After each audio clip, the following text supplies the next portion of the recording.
Welcome to today's USB and Pharmatech webinar, the basis of PCM control strategy, material characterization. Thank you for taking time out of your busy schedules to join us. Next. Each registration is unique and grants the right for the individual registrant only to view this webinar. Sharing this webinar with unregistered viewers, either during or after its performance, violates Pharmatech Associates copyright and it is prohibited. Next.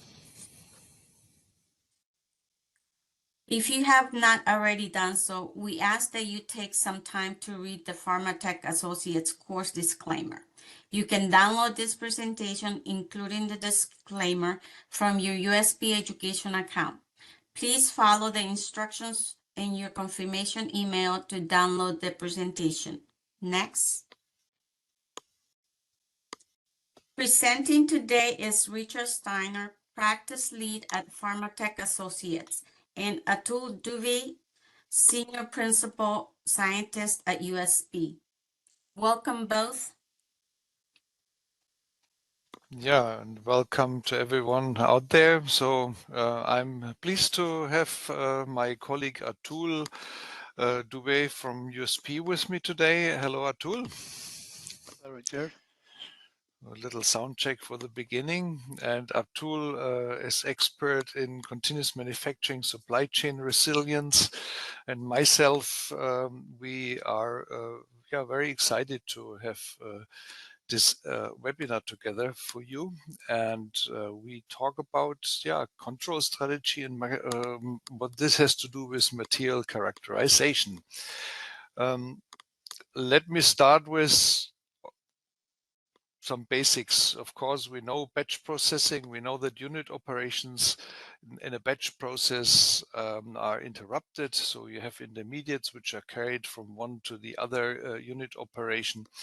And whether this is an OSD product or a liquid product, an API, you have quality checks in between. And so that's clear.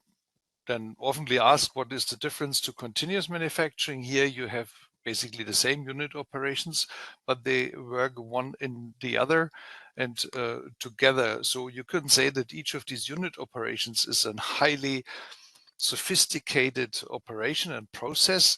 I want to compare to a musician in a big symphonic orchestra.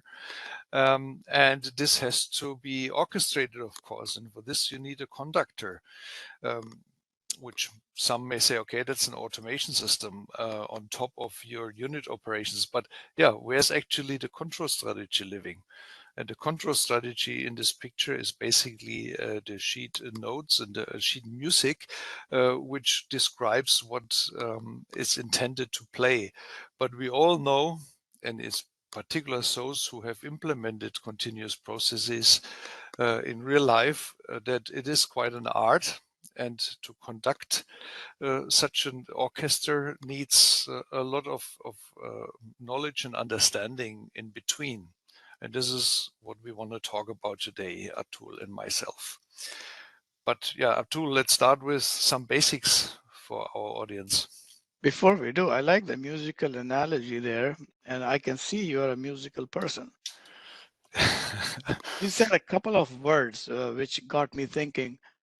You said it's highly sophisticated unit operations and it is complex, but that does not always mean it's difficult, and the level of complexity is higher than a batch process, because I see batch mixing, there is a level of complexity there in powder mixing, but I don't think that continuous mixing is that much more complex or difficult than batch mixing, right?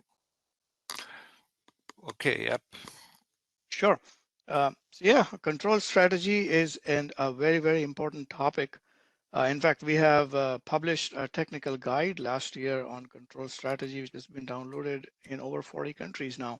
There are, as you can see in this beautiful pyramid, there are 3 levels of control strategies. We're starting with the very basic one and leading up to the higher levels where you have real-time automatic process controls built in. And I think most processes lie somewhere in between by borrowing concepts from level 2 and level 1. And you don't want to be testing your end product as the sole indicator of quality. So you want to be higher than the level 3. Control strategy was defined in ICH Q8 revision 2, and there's a very nice definition there, and it says that ultimately you're looking to control your product quality and all the steps that you take in between to ensure that quality, all the process analytical tools you may use, all the operational considerations that go with it are all included as a part of a control strategy. I think what is also here interesting to see the considerations for control strategy. One of the major topics listed by this FDA slide is the characterization of the incoming materials. So there's a clear indication that it has a lot to do with the material which goes in to the process and the variations of this, why we talk about material characterization.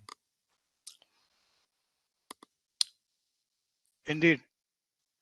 So let's go to the next slide and give maybe Abdul give some perspective how you would see this material attributes element in the overall schematics of a control strategy, please.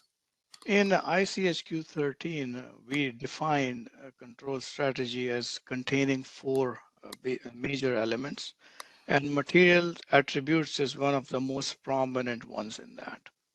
The other elements, as you can see in the first picture here, is the process monitoring and control, operational procedures. For example, how do you schedule your operations, whether you have intermediate bulk containers sitting, are you using them, how much you're using them, and so on and so forth. And then the equipment operation and system integration, how everything is integrated, the control systems and the manufacturing equipment and so on. But material attributes are the first step. If we don't get them right, then everything else is very, very difficult. So I believe it's very important to understand the properties of the incoming materials in the process. And one way you do it is, as you see in the picture on the right, you list out all variables that can impact the processing of this material. And we'll see some of this in the later slides also. You list them out and you kind of create a fishbone or Ishikawa diagram saying that, okay, these are the things that are going to impact my process. Then after risk analysis, using prior knowledge, etc., you can rank them and say, okay, these are most important variables.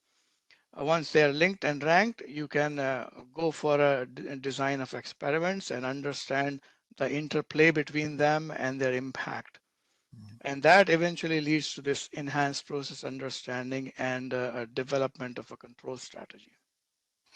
What I find interesting on this chart as well is also the operational procedures around the control strategy. I mean, we want to focus on material attributes, of course, but I found this also pretty interesting because I think some would maybe forget about this point easily. Yeah.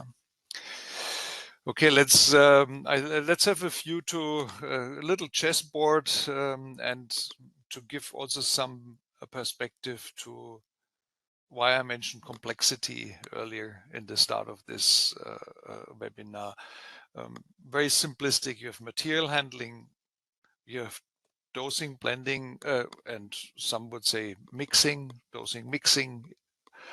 You have a granulation layer, mostly in these units, whether this is a wet granulation, dry granulation, melt granulation process. You have then usually another dosing, blending, or mixing into operation before you go to tablet compression and finally to film coating. So you see the material in between these unit operations is changing, of course, its state, and the intermediates between these unit operations are not simply what is the inbound material structure anymore. So if you design such a system, of course, you have to have the mechanical interfaces designed in a way that these intermediates can be transferred flawlessly from one to the other unit operation. I used to say that this is sometimes a process in its own right, because in some cases you see, for example, pneumatic conveying, dense phase conveying, or any kind of means transporting these intermediates from one unit operation to the other. Of course, ideally, this would be built in so close to one another that you have hardly any interference. But in reality, as we will see on a few pictures, of course, there are mechanical distances to go. And this makes it sometimes very, let's say, challenging for the design and the layout. And then last but not least, you have the control. So you have basically 4 interfaces to manage and to keep on watching. Even if you study just the material characterizations and the challenges which of each of these unit operations, you need to look to the bigger picture if you integrate all these unit operations together. Then you have your PET tools on board. At the beginning, of course, material identification. You have blend uniformity measures, and these usually are PET instrumentations which are in between these unit operations, because I think a high level schematic is always saying only good material goes from one unit operation to the next. Only what is in spec and in line. So these unit operation interfaces, they not just simply are housing the PET, the inline PET, they also usually take their positions for taking samples, and yeah, this segregate material if something is out of spec. This goes down all the way until you are basically in the space of then content uniformity measure, or last but not least, even then appearance tests and checks for the finished tablet, which you can nowadays also find already some PET tools available. So yeah, if you see this whole map, then you can understand where is the challenge and why it is so important to characterize the material, not only the inbound material, but also all the way it goes down to the finished product.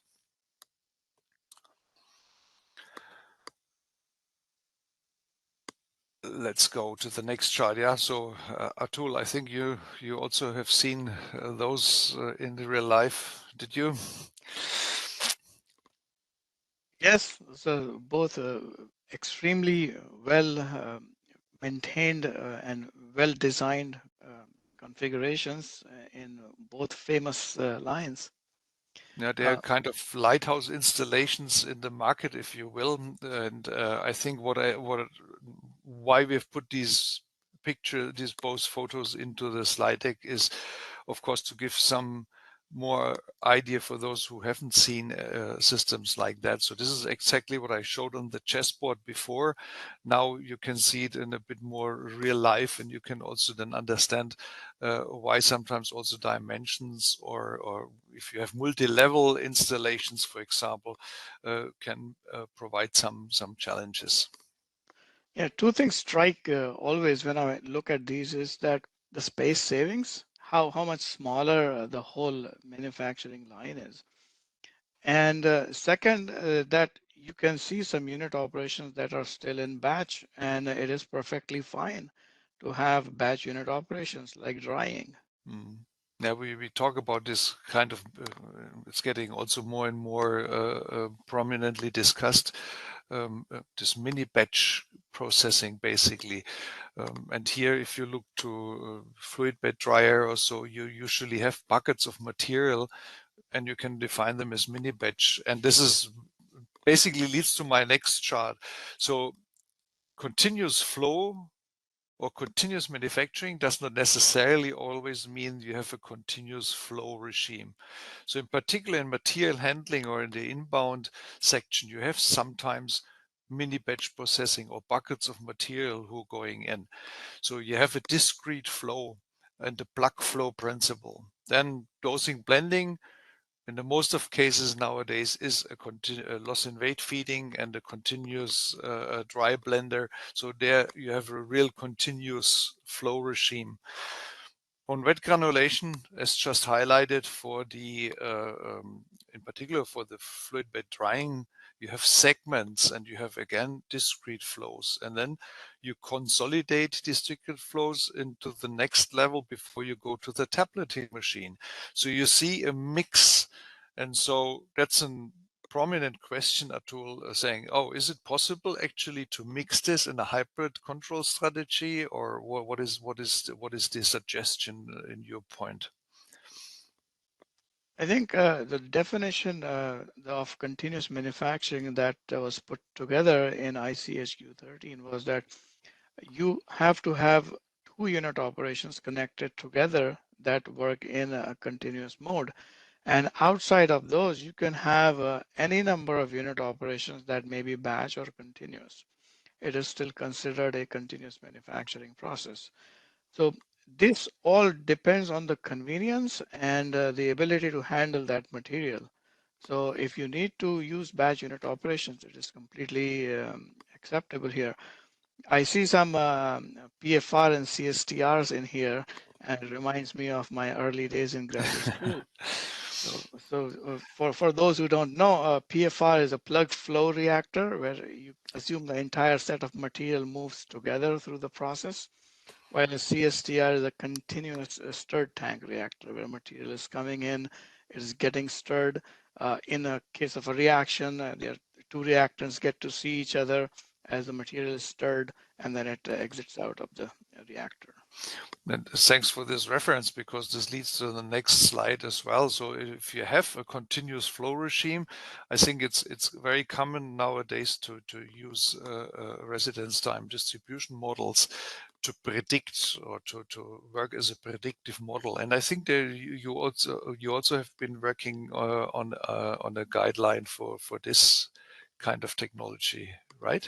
Yes, indeed. We recently published a technical guide on materials characterization as well as on models, process models, with RTD taking the center stage, of course.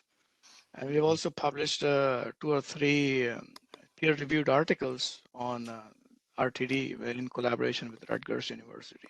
Mhm. This was actually defined by Danckwerts back in the 50s when he was looking at reactors. And that is how whole theory came about. And now we use it for powders, for mixing, for Mhm. feeding, and for entire processes. It's wonderful. Nice. So I myself saw this the first time in the late 90s and early 2000s on melt granulation process, on the twin screw melt granulation process, where we also used exactly the same models to predict the residence time distribution in a twin screw. So it's a very common way of used to in the continuous industry. Yeah. So you So, can, of course, then define what happens if you have a spike, if anything is, let's say, out of control, to what extent this really hits um, the point where material at end of the line is getting out of spec, and then you can segregate.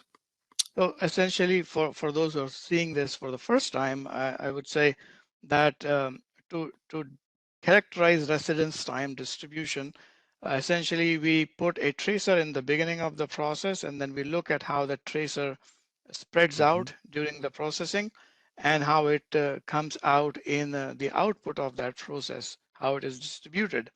So what we see here is that um, there was a feeder and then there was a downstream unit operation like a mixer. And there was a spike. The gray spike I see on the left is the concentration of the API that suddenly spiked. And it could happen because of any reason. Somebody stepped near the feeder, something fell that created a vibration, or there was a bearding or some issues. And that spike, how it propagates in the downstream, and if it is big enough that somebody needs to divert material out in Mhm. the running process or not. So those are the decisions that are made on the fly, and there are guidelines and guardrails around them. that I guess defines in the design space. We will talk about also the effect of the material of all of this, of course. Yeah. So let's have a deeper dive into the critical quality process and material attributes, Atul. So you have put this chart together. So please walk us through to that. Yeah, the thinking here is to look at the unit operations and the process in a simplified manner while focusing on the critical attributes. And we see these definitions, these acronyms coming out again and again. So it's important that we know where these are most relevant. So a process designer must look at the target product profile first. That essentially defines what a patient is going to see on the label that they buy. And working backwards from there, one can define a critical quality attribute for a drug product. And some examples, as we show here, are potency, efficacy, and bioavailability. Um, how to achieve those critical quality attributes? You look at the critical process parameters. Now, there are many, many process parameters possible, but not all of them may be critical to the process. So identifying critical process parameters is key. Otherwise, we end up doing a lot of experiments for nothing, and that leads to a lot of wastage. So understanding the process and defining those critical process parameters is important. Regulatory agencies also look for that. Understanding them for each of your unit operations. And then you look at how the critical material attributes, whichever material attributes may be the most important and critical here, are influenced as the process goes through, and how they eventually the interaction between the CMAs and CPPs results into my CQAs. We've also provided some examples of critical material attributes in the powder-based processes here, like particle size, its distribution, density, etc. These are all things which you can nicely characterize, and we will touch on this, how to do that. Yeah, we'll have some deeper dive into some equipment Yeah. examples as well. Earlier we were talking about Ishikawa diagram, if you remember. Yeah. That you list out all the possible sources of variation that could pose a challenge to you. And this is an example of that. In each of the unit operations listed here, feeding, milling, blending, tableting, there can be different failure modes. The feeder may have flow rate variability, which is outside of my specs or design space. There can be issues with cohesion during the milling, and the same issues can impact my blending, and then finally tableting. So what material properties may be most relevant are also listed out in a table like that, and you can see them here. And then what characterization techniques are used for that.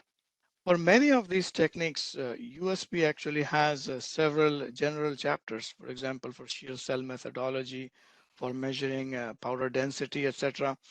And in fact, we are developing a very important general chapter on measurement of electrostatics, which is a big factor in continuous as well as batch manufacturing processes. So like I was saying earlier, we have all of these parameters and failure modes, and then you have to rank them and list them, and you can put them together here and say, these are my CQAs I identified: appearance, assay, content uniformity, etc. These are the unit operations that impact it, and then I can also rank the impact as high, medium, or low, or no impact, and color them accordingly, and that clearly shows which ones I want to focus on the most.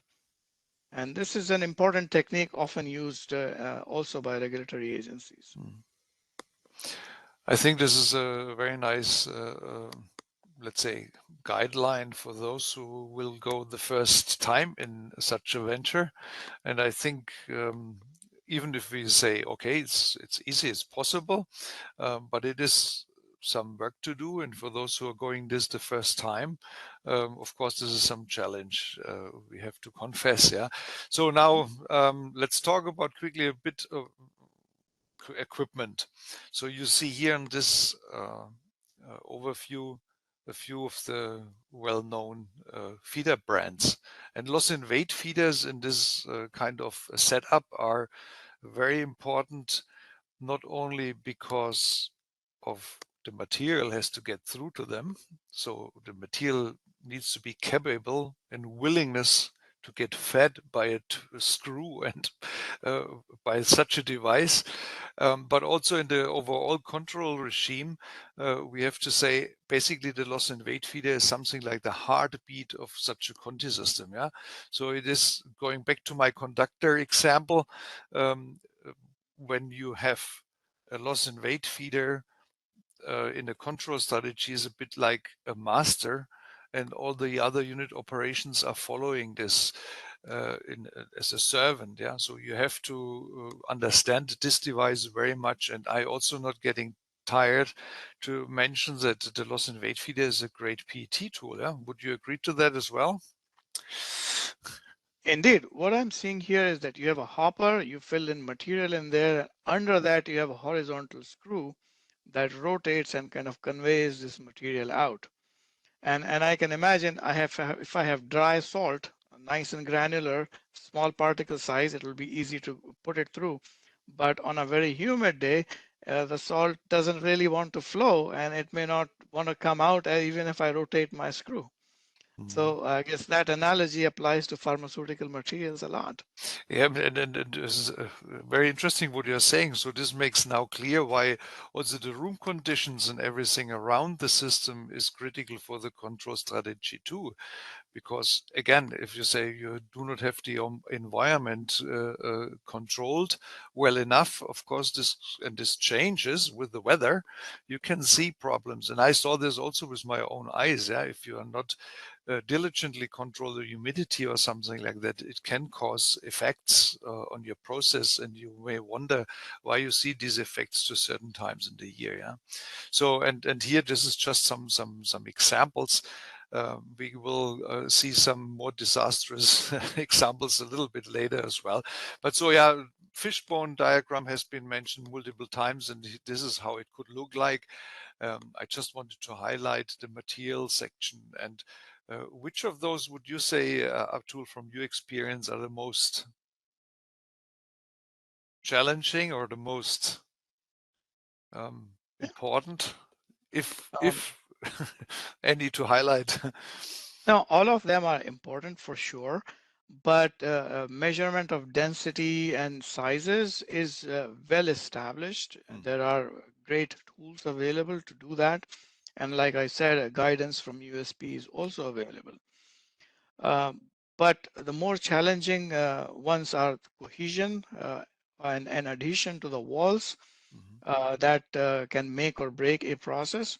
And then electrostatics, which is mhm, another player that can lead to what you just called as a disastrous feeding process. mhm, So understanding the material and the behavior around this, mhm, how the environment impacts these parameters, and if one can do something beforehand, like pre-mixing or silication, mhm, that can help with this, is important.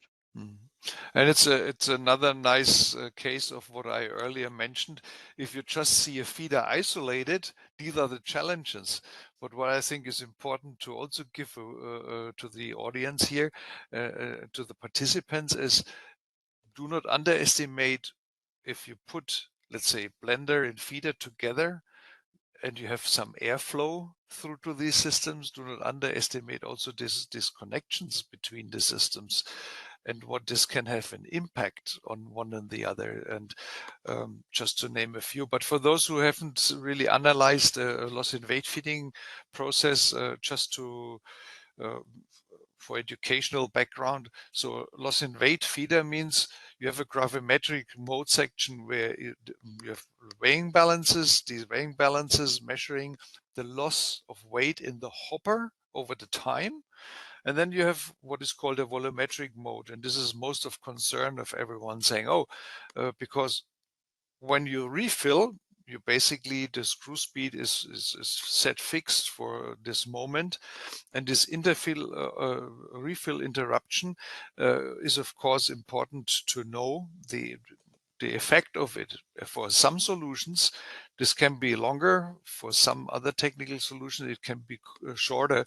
So I think the optimization, again, the orchestration, the conductor managing this is important. Yeah, that you have a very, let's say, most concise possible way of an output, particularly when it comes to very, very low volume feeding the feed rates. Yeah, here you can see basically on the top volumetric rate. So you have to keep in mind when you run in a volumetric mode, of course, the flow rate goes down with the level of the hopper and the pressure of the material load on top of the screw. Whereas if you have a constant gravimetric flow rate, usually the speed of the screw is changing, your feed factor is changing, adapting to the weight of the material in the hopper, and then you can see it's a much more constant output. Still variations because you have noise, and this noise needs to be studied as well. This brings me to the point you mentioned earlier that feeder is a great PAT tool to begin with. And sometimes we think of PAT, we think of spectroscopic PAT only. But here it's so simple. The feeder has a very sensitive scale on which the hopper sits and the material sits. It can regulate the speed of the screw based on how much material is on it because it senses this weight several times in a second and sends it to the computer, right? This is the control scheme in a high level. Yeah, everybody can see this, and where physics plays in.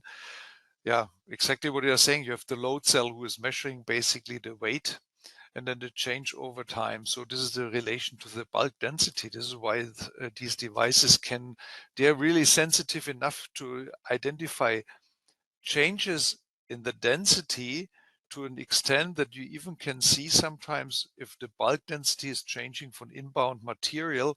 Let's say you have just another bulk of material coming in who maybe set longer or is a different batch, and you can see these changes sometimes, and this is why I would call them a PET tool. Yeah? Then you have the mass flow filter, which controls the feed factor, and then the PET controller, basically the speed of the screw. So this is just to give you an idea about the feed control.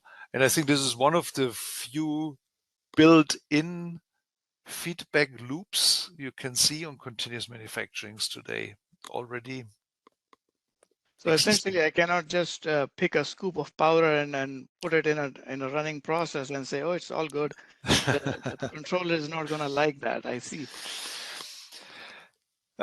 Yeah, you have to also here when it comes to feed factor, and this is another thing beside the material characterization, and you can test, of course, with these feeders your materials, and I think most, if not all, those companies who have continuous manufacturing nowadays in place, they will have a loss in weight feeder somewhere in their lab, studying the products continuously, and but they also study these feeding devices because they are from different brands, so you have different designs, of course, but also it's important to say that the feed factor is not always defined in the same way. So you have to understand how your feeder is working, and the feeding principles of each of these feeders, and this is also a part of the filing later. Yeah?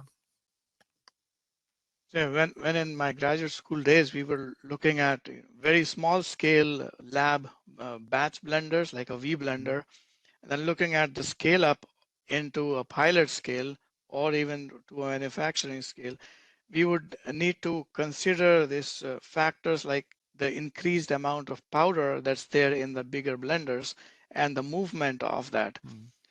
While here, I see that your actual manufacturing feeder could be the one that you can put in your lab for analysis. So that's a huge advantage that you don't need to physically worry It's about the true. scale up. Yep, absolutely. Yeah. because you do the same, you use the same device, and so the mechanical and the process is equal, so it's easier to transfer. Yeah? And here you have a couple of examples. Of course, there's a huge variation with every vendor on different screw profiles, and this also shows clearly sometimes the knowledge base of these vendors for this kind of devices. And I would say at least most of the materials I know, you can get them somehow through to this system, but it can be, or it is necessary to test. And it's not just this, the feed rate, it's everything around it because of cohesion, adhesion. You mentioned the make of the manufacturing quality of these elements is important, not just for cleaning purpose, but also for being precise and consistent in quality, yeah, for the end product. So yeah, loss and weight feeder, again, heartbeat of any system. And then you can define your design space accordingly. So you see here the effect on the feed factors for different screw profiles. Anything to add to this before I go further? Then, of course, you find in literature also ways how to do this, how to study, how to set up your DOE work around these feeders. I think there's enough experience in this field because loss and weight feeding technology is around since many more years, and pharmaceutical manufacturing got the first time continuous loss in weight feeders in their labs. Yeah, filtering of data. I think that's also something which is of interest because every of these before mentioned feeder suppliers use all different filter uh, technologies or filter arithmetics, and you have to study that to understand the fluctuations of your feed rate, if this is through to the fill of the system, if this is maybe by disturbances through to the refilling, or even maybe through to outside effects. Yeah, I can see. I saw a number of different screw designs in the previous slides. I can imagine that when those screws are rotating, they would have a natural sinusoidal variation a little bit in the particle flow rate or material flow rate. Mhm. And relative to my dosage form size, maybe that is not important. And maybe my next unit operation will be able to easily handle that variation.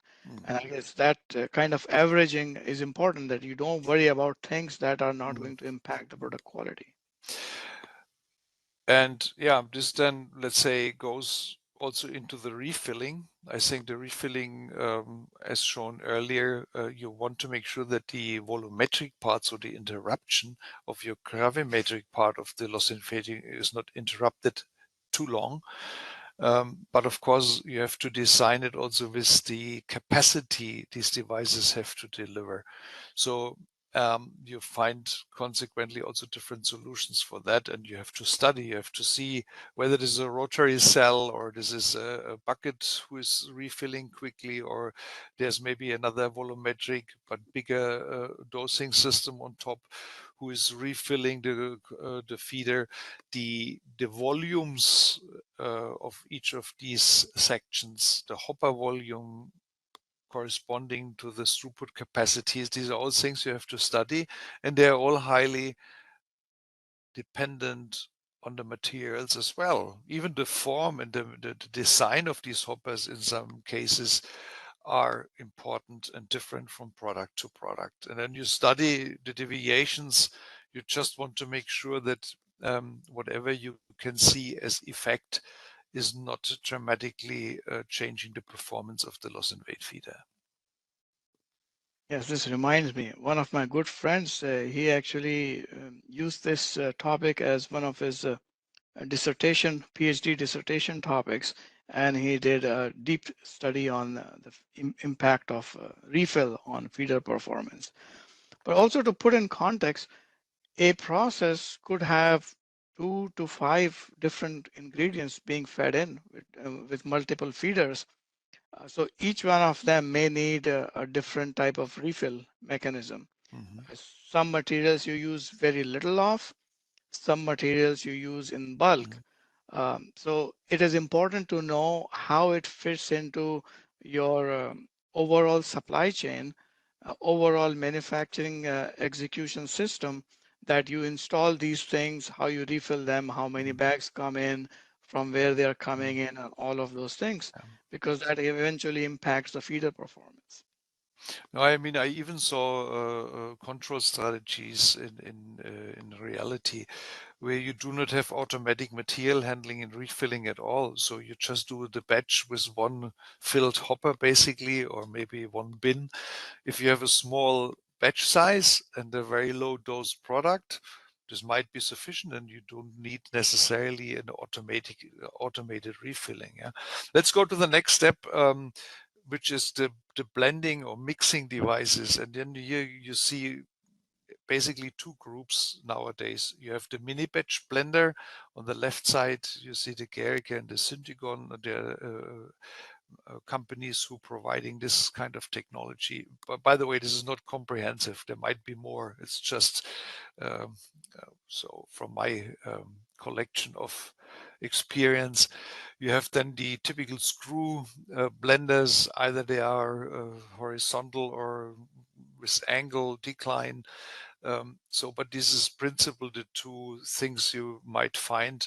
And yeah, if you have a mini batch blending or this kind of tool, of course, we talked about earlier, then you have a combination in your control strategy, a hybrid setup, um, or you have a continuous flow blender. Let's pick on this a little bit. What do you think of all of these main mechanisms for mixing are the most important in your point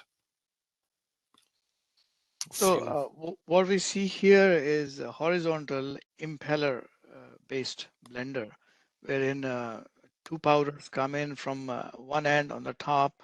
The impeller blades rotate, and then they throw the material around and sometimes fluidize it, and that gives this opportunity to this material to mix. So we can see convection by the impeller action. The blades are throwing the material around, so that is being convected towards the outlet.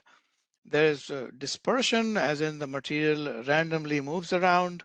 And then I think the most important is also the shear. Hmm. Sometimes we miss that the impeller blades are going through the material, so there are shear forces acting on the material which allow the material particles to rub against each other, or layers to rub against each other.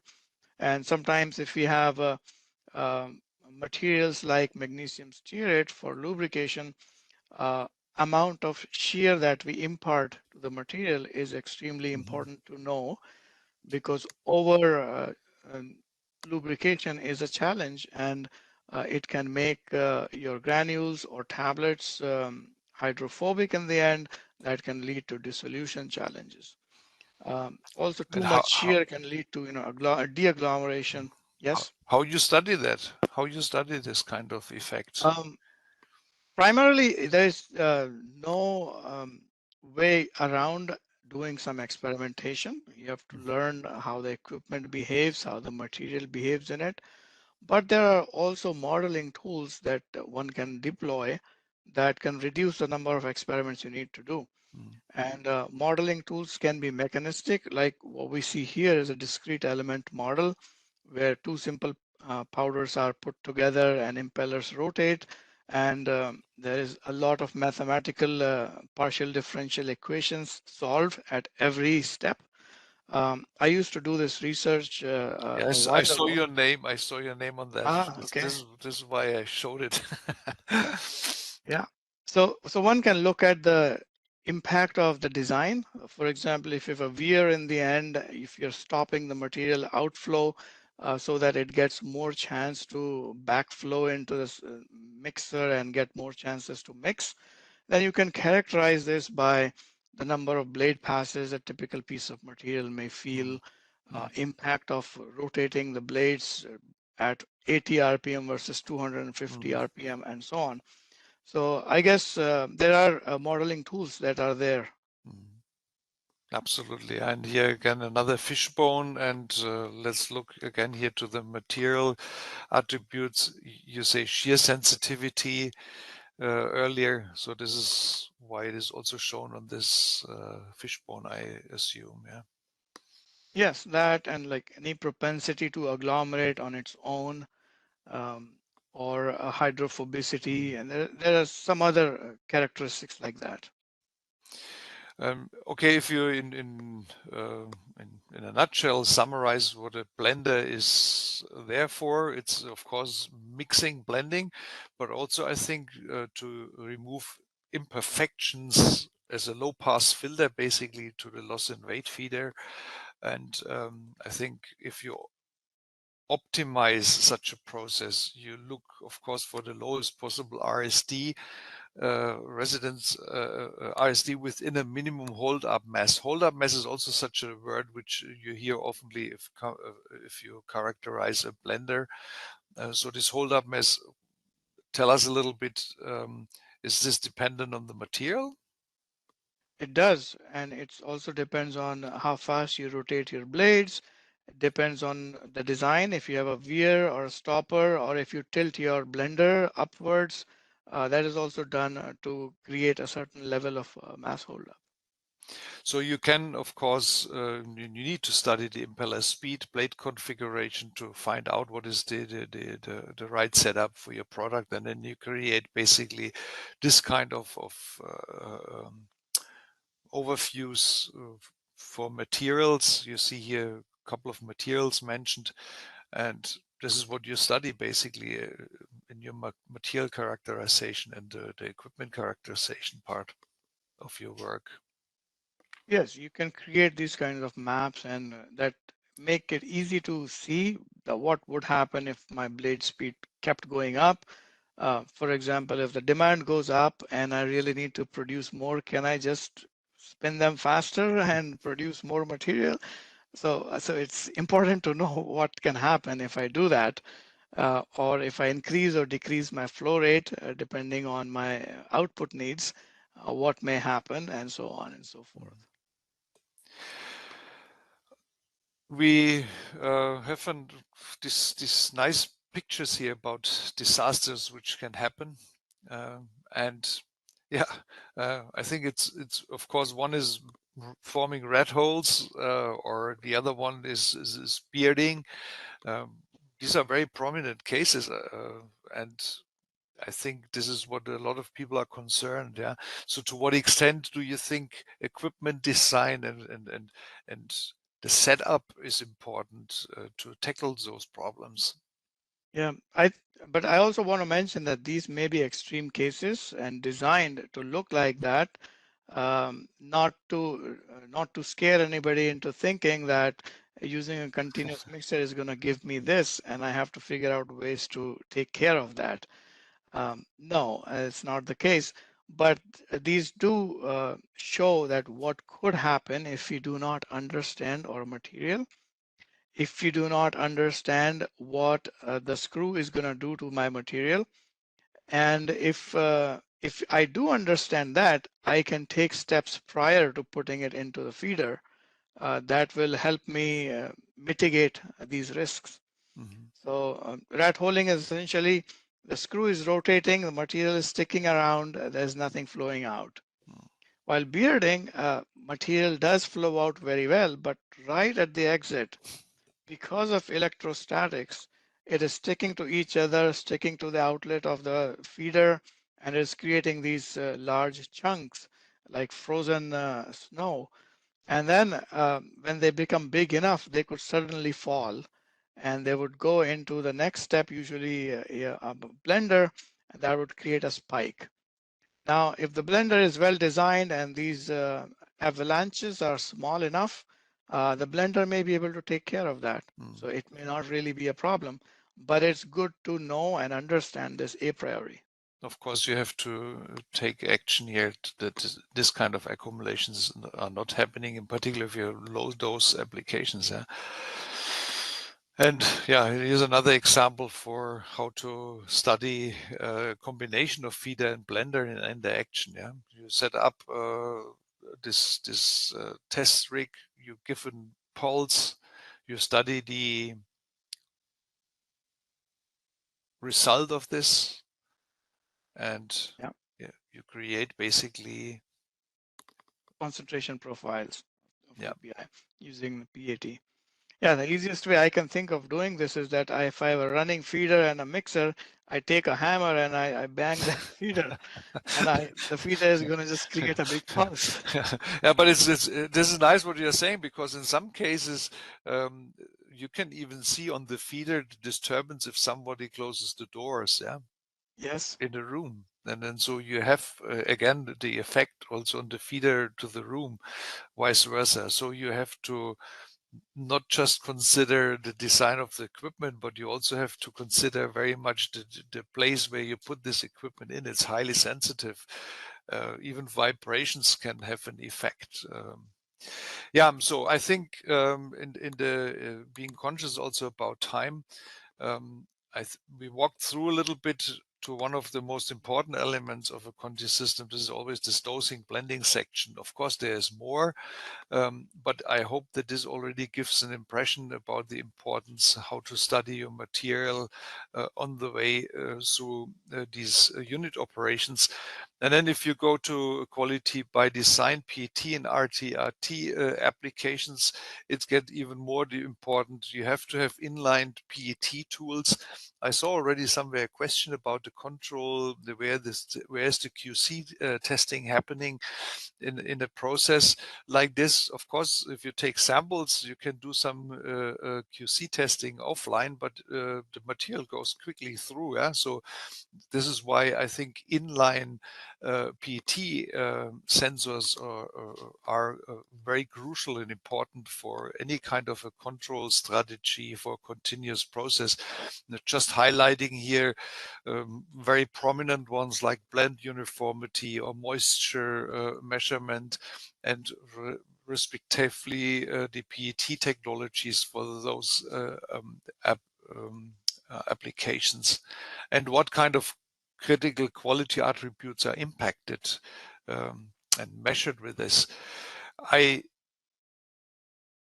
want to show this again and also show how it could look like if you have a very complex solution between as an interface, and why this can become an own machine if you have PET tools. So having said that there are opportunities in PET, I think nowadays you also have to be very mindful to which extent you employ this kind of PET sensors in your commercial system. I think in a development rig, it's one part to understand your process, to develop the process control strategy. But if you go to a commercial setting, it is also about the reliability of these tools and interfaces. And this is where predictive models nowadays are coming very much into the picture. Yes, and I think in the lab scale, when we are developing the process, you have the luxury to take samples out and analyze them in the traditional way. And that's a good starting point that can lead us to understanding how much PAT we need in the real process. Mm. Because there are expenses associated with it. There are chemometric models that need to be maintained. There are sensors that need to be replaced or cleaned. So those are challenges. And I think the powder-based continuous manufacturing of drug products is now fairly mature. It's not even considered as an emerging technology by the FDA anymore. So you have a clearer understanding now that how much PAT you need in the end. But in other processes like biologics and drug substance, you may need orthogonal testing. So you want to test in multiple ways sometimes there. Again, you talked about the reliability, the challenges, but also the reliability aspect is important if you design these interfaces, and this together makes the music. I want to go as the outro. We are already at 5 minutes Q&A time only, but this is the final slide, I promise.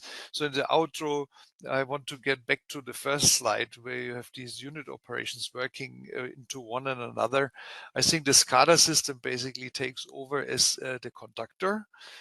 This is why I also see some companies name their products after this. And then you have these PAT tools and PAT management system. So that's quite a structure around your whole entire continuous manufacturing process. And I think this should give us a nice understanding how big such an orchestra can become over time. And I think as this is the last slide and we have really a couple of questions here, I would like to conclude and open the floor to answer the questions.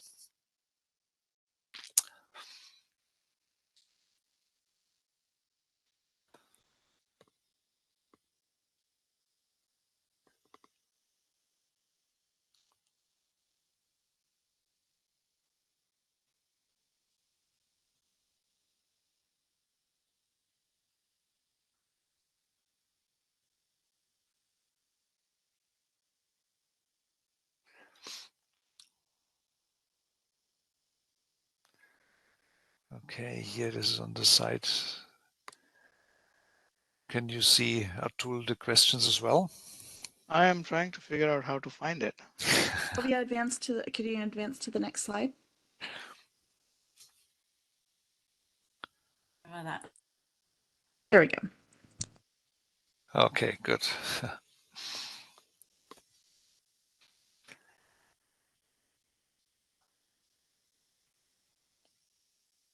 Okay, Atul, take the first. I don't think we leave QC testing out of control strategy.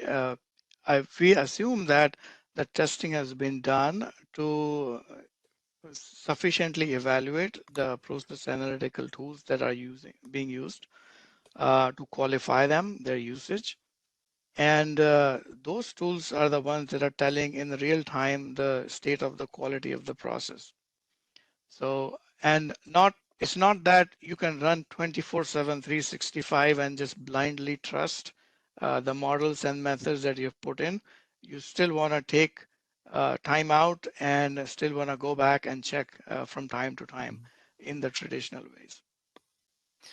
What are the first steps to take to move from batch to continuous? I think one of the first steps I would have in mind is get your products, your materials you used to have on your batch process, take them to the loss and weight feeder. Just try to see how the loss and weight feeder can deal with this kind of material in the first place.